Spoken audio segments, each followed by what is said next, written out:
आपको बता दें कि कोरोना के मामले लगातार बढ़ रहे हैं और पिछले 24 घंटे में कोरोना के 40,953 केस सामने आए हैं। 23,000 से ज्यादा लोग ठीक भी हुए हैं, जबकि 24 घंटे में 188 लोगों की मौत हुई है। देश में कोरोना संक्रमितों की कुल संख्या 2,88,394 है और अब तक 4 करोड़ 20 लाख से ज्यादा लोगों को वैक्सीन लगाई जा चुकी है। ये इस वक्त की बड़ी खबर हम आपको बता रहे हैं। देश में 2,88,000 से ज्यादा कोरोना के मरीज हैं इस वक्त, जो लोग कोरोना पॉजिटिव हैं। अब तक करीब 4 करोड़ 20 लाख से ज्यादा लोगों को वैक्सीन लगाई जा चुकी है। पिछले 24 घंटे में जो आंकड़े आए हैं वो 40,000 से ज्यादा मामले हैं, जो बेहद चिंता बढ़ाने वाले आंकड़े हैं। 40,000, और लग ऐसा रहा है कि लोगों को एक बार फिर बहुत सख्ती से नियमों का पालन करने की जरूरत है, लेकिन लोग समझ नहीं रहे। और इस वक्त कोरोना से जुड़ी एक बड़ी और अहम खबर आपको बता दें। गृह सचिव अजय भल्ला ने सभी राज्यों और केंद्र शासित प्रदेशों को खत लिखकर कोरोना को लेकर जरूरी कदम उठाने की अपील की है।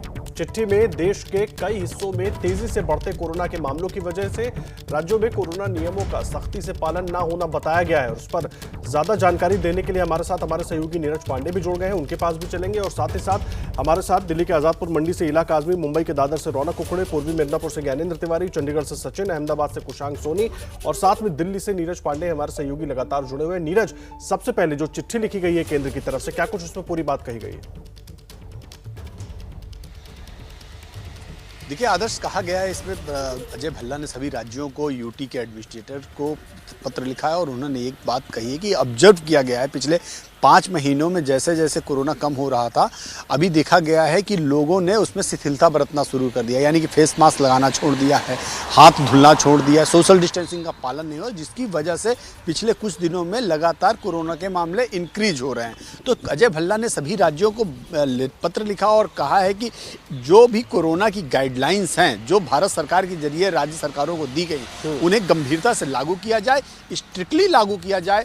उनके लिए बाकायदा जो है, अगर ज़रूरत पड़े तो सरकार पुलिस के जरिए या लोकल एडमिनिस्ट्रेटर के जरिए उस पर इन्फोर्स भी करे, ताकि लोग फिर से इंश्योर करें कि मास्क लगाकर ही निकलें, सोशल डिस्टेंसिंग का पालन करें, ज़रूरत हाथ धुलें, बार बार सैनिटाइज करें और जहां तक हो सके कोविड की जो नियम गाइडलाइंस बनाई है उसका पालन करें। क्योंकि अहम जानकारी आप दे रहे हैं नीरज, और सच में जिस तरीके की स्थिति हम देख रहे हैं, जिस तरीके से मामले निकल कर आ रहे हैं, चिंता बढ़ना लाजमी है, लेकिन ऐसे में लोगों को भी अपनी जिम्मेदारी समझनी होगी। आप रहे नीरज हमारे साथ। इस वक्त मुंबई का रुख कर लेते हैं। मुंबई के दादर से रौनक कुकड़े हमारे सहयोगी जुड़े हुए हैं।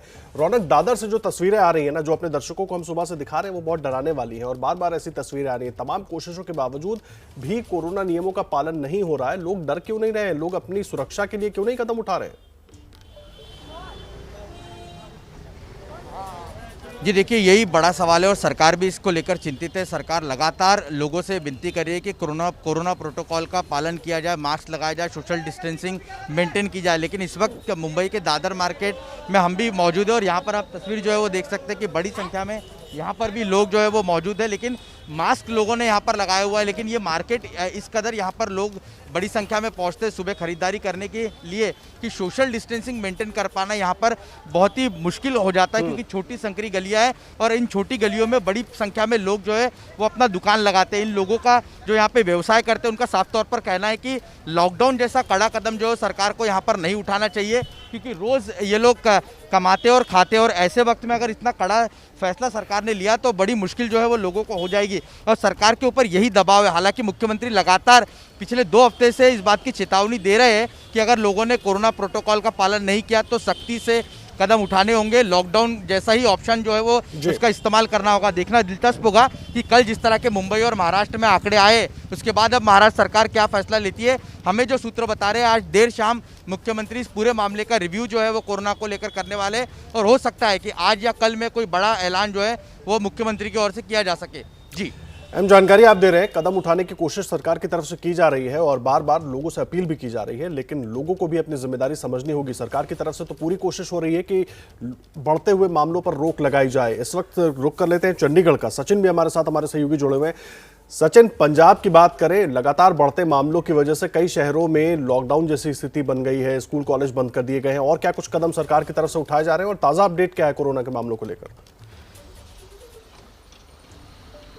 जी बिल्कुल, पंजाब में कोरोना की स्थिति कमोबेश वही है जो पिछले साल अगस्त सितंबर में जब कोरोना का पीक पंजाब में था। और जो मैथमेटिकल मॉडल की बात एक्सपर्ट्स कर रहे हैं, हमने बात की थी हेल्थ डायरेक्टर से भी पिछले दिनों में, तो उन्होंने साफ कह दिया था कि पंजाब में मार्च के अंत तक कोरोना के केसेस 3000 डेली, 3000 रोज़ाना केसेस तक ये पहुंच सकते हैं। तो यही संख्या थी ऑलमोस्ट जो पिछले साल अगस्त सितंबर में थी। तो इसके चलते अब 11 ज़िलों में जो है वो पंजाब सरकार सख्ती कर रही है। उसमें नाइट कर्फ्यू है जो 2 घंटे बढ़ा दिया है, 9 बजे से लेकर सुबह 5 बजे तक, और लोगों को इकट्ठा होने पे उसमें जो है वो काफ़ी पाबंदियां लगाई गई हैं इन 11 ज़िलों में। ख़ास तौर पे जो मास्क पहनने की जो बात है उसको जो एनफोर्समेंट एजेंसीज़ हैं वो उसको इम्प्लीमेंट नहीं करवा पा रही हैं ग्राउंड में। इस वक्त हम फेज़ 7 में खड़े हैं मोहाली में, और हम देख सकते हैं कि बहुत सारे लोग बिना मास्क से यहाँ घूमते हैं। यही बड़ी वजह है सचिन, यही लापरवाही बड़ी वजह है जिसकी वजह से मामले एक बार फिर बढ़ने लगे हैं और एक बार फिर हम सब डर के साए में जीने को मजबूर हैं। आप सभी रहे हमारे साथ। पूर्वी मिदनापुर का रुख कर लेते हैं, हमारे सहयोगी ज्ञानेंद्र इस वक्त हमारे साथ जुड़े हुए हैं, सीधा उनका रुख कर लेते हैं। मुझे एक बात बताइए ज्ञानेंद्र, सवाल बड़ा ये है कि जिस तरह की स्थिति हम देख रहे हैं देश के बाकी राज्यों में, आप तो चुनावी राज्य में मौजूद हैं, वहां तो पॉलिटिकल पार्टीज भी भूल गई हैं कोरोना है और पब्लिक भी भूल गई है, क्या हालात आप देख रहे हैं वहां पर? देखिए आदर्श, बिल्कुल आप ठीक कह रहे हैं कि ये चुनावी राज्य है और यहाँ कोरोना के बारे में सोचने का किसे ख्याल है, चाहे वो टूरिस्ट हो, चाहे राजनेता हो, चाहे वो आम आदमी हो। मैं इस वक्त पूर्वी मेदिनीपुर के समुद्री तट में मंदारमनी में हूँ और देखिए दुर्गेश, जरा जूम करके दिखाइएगा और धीरे से आहिस्ते से बताइए कैमरे की नज़र से कि आपको कौन से ऐसे चेहरे दिख रहे हैं जहां मास्क लगाया हो, जिसने मास्क लगाया हो। इक्का दुक्का चेहरे ही आपको दिखेंगे यहाँ पे। और मैं इसलिए यहाँ आया हूँ क्योंकि लोग यहाँ खुशियाँ मनाने आते हैं, अपना मतलब यहाँ छुट्टियाँ बिताने आते हैं, लेकिन कोरोना के खतरे के बीच अगर इस तरह से बिना मास्क के, बिना किसी कोरोना के नियमों को का पालन करते हुए अगर आप घूमेंगे तो निश्चित तौर पर वो खतरा। ये बाजार है, भीड़ भाड़ वाला इलाका है, मैं आपको समुद्री तट दिखाया। और इसके अलावा इधर देखिए जो लोग मदद करते हैं, ये लोग यहाँ रहते हैं, ये सब भी बैठे हैं, इनमें भी किसी के चेहरे में आपको मास्क दिखाई नहीं देगा। इधर लेकर चलता हूँ, यहाँ लोग खाने पीने का आनंद ले रहे हैं। हालांकि जब मैं कोरोना के सावधानी की बात करूँगा तो लोग घूमने आए हैं वो मेरे ऊपर गुस्सा भी कर सकते हैं, लेकिन देखिए आपकी कितनी गंभीर बात है कि देश एक तरफ जहाँ भारत सरकार चिंतित है, वहीं लोग छुट्टियां बिताएं, आएँ, सावधानी बरतें। लेकिन जो सच्चाई है वो ये है कि छोटे छोटे बच्चे भी आपको दिखेंगे। ये निश्चित तौर पर अगर इन सावधानियों को नहीं बरता गया और कोरोना महामारी से बचने के लिए, तो चुनावी राज तो है ही, रैलियां हर दिन हो रहे हैं, रैलियों का रेला है ये कहिए। आज ही पूर्वी मिदनापुर में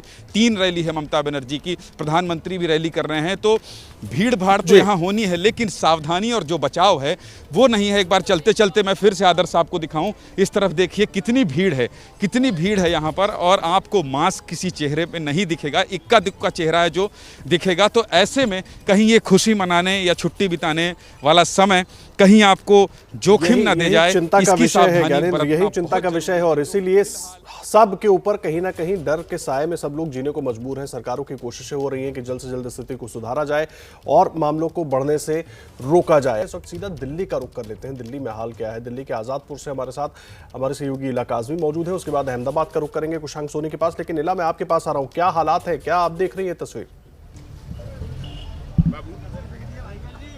जी आदर्श, मैं इस समय दिल्ली के आज़ादपुर मंडी में मौजूद हूँ। मैं आपको बता दूं, पिछले 24 घंटे में 712 मामले दिल्ली में सामने आए, जो इस साल के सबसे ज़्यादा मामले।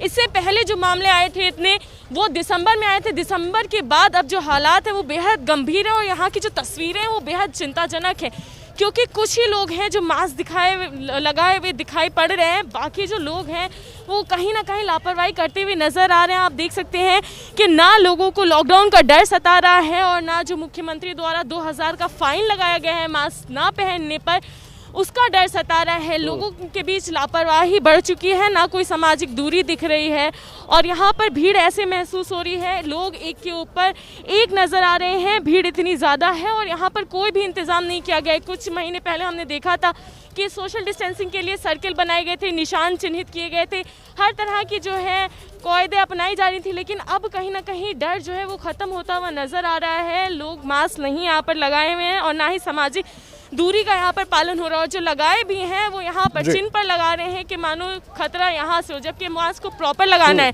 और विशेषज्ञों और डॉक्टर्स ने साफ कहा है कि कहीं ना कहीं जो लापरवाही है लोगों की, उसके चलते मामले जो हैं वो बढ़ रहे हैं और दिल्ली का जो ठीक कह रही हैं आप इला, संक्रमण इसीलिए रेट है लगातार वो मामले भी बढ़ते दिख रहे हैं और देश के 5 राज्य जहां पर सबसे ज्यादा चिंता बढ़ गई है क्योंकि मामले लगातार बढ़ रहे हैं, उनमें से एक गुजरात भी है। और अहमदाबाद से कुशांग सोनी हमारे साथ जुड़े हुए हैं। कुशांग, अहमदाबाद में क्या हालात है? सरकार की तरफ से जो कदम उठाए जा रहे हैं, क्या लोग उनको मान रहे हैं?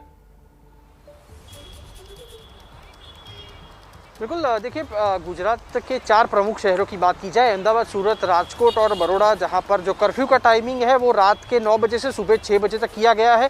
और अहमदाबाद स्थानीय नगर निगम की ओर से ये डिसीजन लिया गया है कि हालांकि शनिवार और रविवार का दिन है, जबकि लोग बड़ी संख्या में मूवीज़ देखने के लिए अभी भी आते हैं, तो इसके चलते मेरे पीछे जो आप थिएटर देख रहे हैं वो सारे थिएटर अहमदाबाद में बंद रखने के आदेश दिए गए हैं।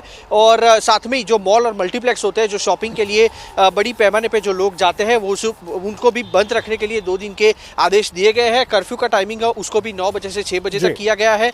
सिटी बस जो है अहमदाबाद की, उनमें भी जाहिर सी बात है एहतियाती कदम उठाने पड़ेंगे कुशांग, नहीं तो इन मामलों को रोका नहीं जा सकेगा। बहुत धन्यवाद आपका भी कुशांग, इला, ज्ञानेंद्र, आप सभी का बहुत बहुत धन्यवाद इस पूरी जानकारी के लिए। सचिन, आपका भी बहुत शुक्रिया पूरी जानकारी के लिए। नजर बनाकर रखिए, लगातार आगे भी अपडेट लेते रहेंगे।